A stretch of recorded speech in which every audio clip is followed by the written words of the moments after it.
All right, here's another video about my choice of hunting and hiking footwear. These are the Vivos Barefoot, the Trackers.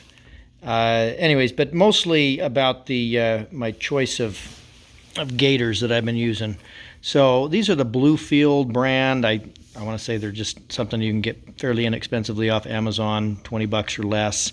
They Velcro together in the front. They're not completely waterproof, but they do keep the dust and the dirt, and I'd say the majority of rain and snow out of my boots, and my pants reasonably dry at my lower leg. Couple things just kind of in their design here. Again, as an inexpensive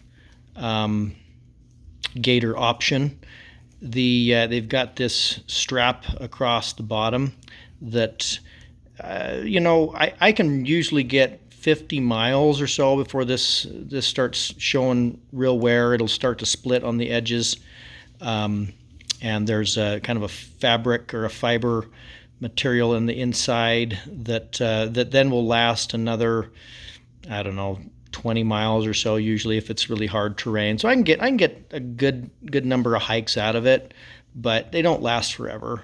And one frustration that I have had is the Velcro, especially if you're in snow, and you're bringing your foot up and out of the snow catches on the Velcro and eventually just kind of pulls the Velcro piece down. It fills with snow, and then the Velcro doesn't stick very well.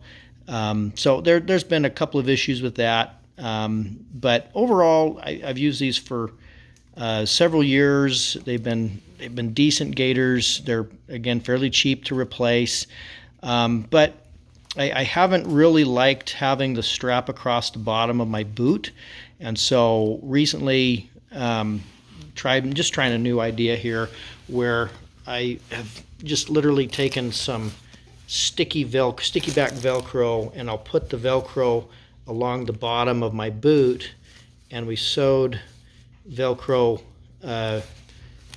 along the edge of the bottom of the gaiter, and so then it sticks on around the bottom of my boot instead of having the strap going across the bottom.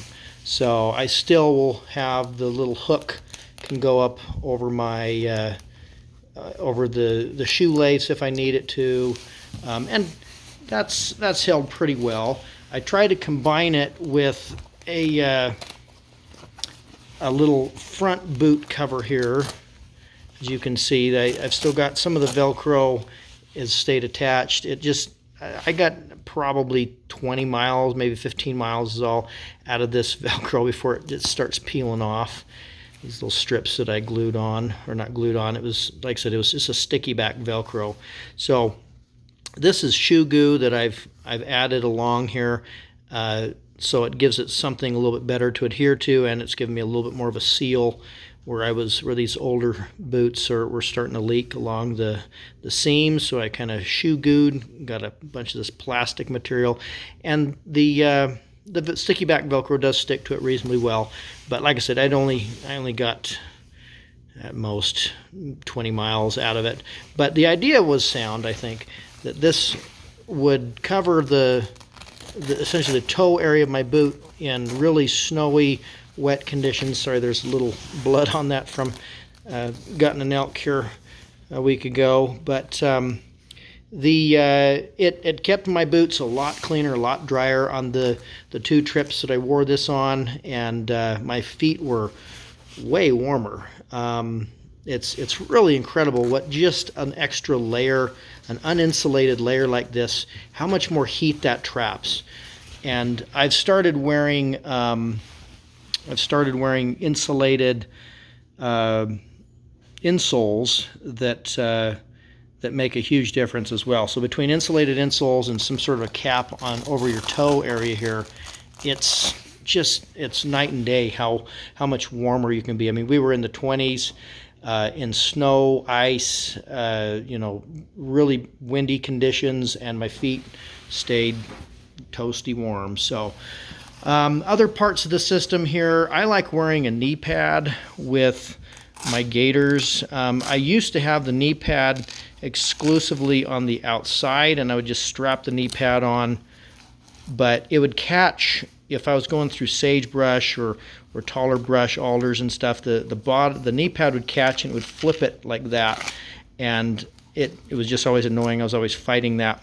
But I put again some sticky Velcro just on the front of the knee pad, and then a little piece that corresponds on the back of the gaiter, and then I can just have that on the inside there, and it works way better. It articulates right with my knee. It doesn't affect the movement of my leg at all. I can hike around, I don't even notice it's there. But anytime I need to kneel down, I've got that knee pad where I need it. And a few times if I stumble or fall and I catch my knee on a rock or a log or something, having the knee pad padding there, oh, it's made all the difference the few times it's really been needed. So anyway, so as I take this all off, you can kind of say I just got back from a several mile winter hike. The high was in the high 20s, really windy condition, and I mean my toes never got cold. My hands got cold, but my toes never got cold. The bottom of my pants here are a little damp, but from perspiration is all it is. The tops of my boots are clean.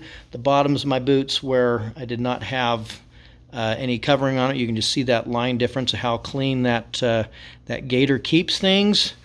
My socks are clean and again quite dry.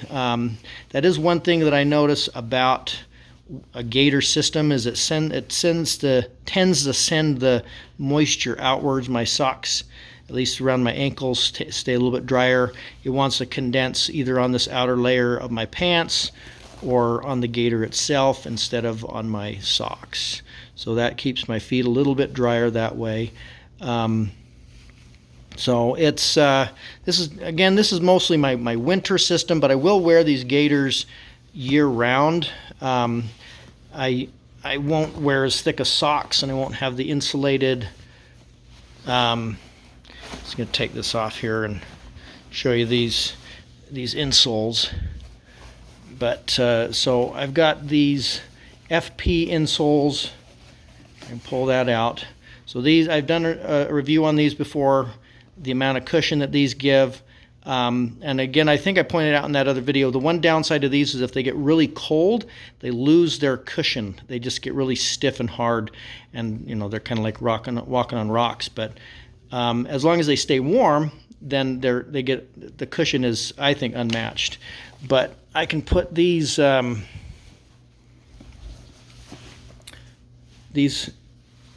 insulated insoles in the very bottom, and they got this little reflective material on the very bottom of the insole, and that insulates my foot from the ground. And then I've got the insole matched on top of that, and then my foot goes on top of that, and between those two layers my feet, and then just wearing one layer of thick wool socks. Like I said, this system is good for me down into, the teens easily, and even below, depending on how much I'm needing to sit and be static. So that's how I'm making these boots really a 4-season option for me. And they're working. Like I said, this pair here is now, we're well into the hundreds of miles. I wished I'd taken better care to keep real good track of exactly how many miles, but they've got a good number of miles on them, and they're holding up. But I like a versatile boot that I can get a little bit more range out of. I don't want a boot I can only wear in the spring and summer. I want something that's going to get me around all year round if possible. And it's kind of a test to see if I could stretch these with some other features like these insulated insoles and toe coverings if I can grab that, that extend that reach, and so far it's working. So any questions, put them in the comments below.